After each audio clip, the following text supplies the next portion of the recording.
Kejriwal judicial custody కోరుతూ ప్రత్యేక కోర్టును ఆశ్రయించింది ఈడీ. కేజ్రీవాల్ మధ్యంతర బెయిల్ జూన్ 1తో ముగుస్తుంది. ఆయన కోర్టులో లొంగిపోయినప్పుడు 14 రోజుల పాటు కస్టడీ కోరుతూ ఢిల్లీ ప్రత్యేక కోర్టులో అప్లికేషన్ దాఖలు చేసింది.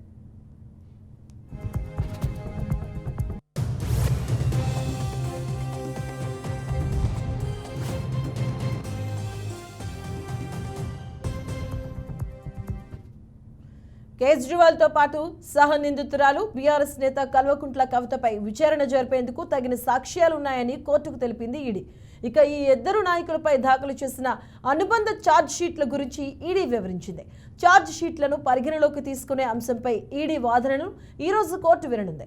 ఇక మరోవైపు కల్వకుంట్ల కవిత జ్యుడిషియల్ కస్టడీని జూన్ 2 వరకు కోర్టు పొడిగించింది.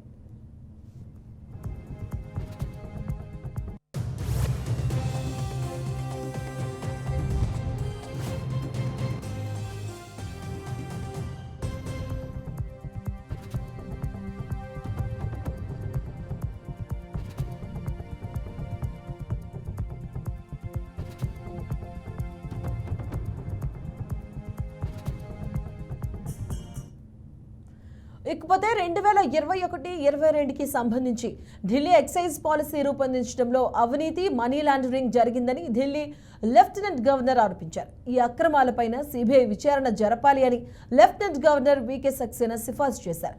ఆగస్టు 17, 2022న సిబిఐ ఎఫ్ఐఆర్ నమోదు చేసింది. సిబిఐ ఎఫ్ఐఆర్ను పరిగణలోకి తీసుకుని ఆగస్టు 22, 2022లోనే ఈడీ ఈ కేసు నమోదు చేసింది.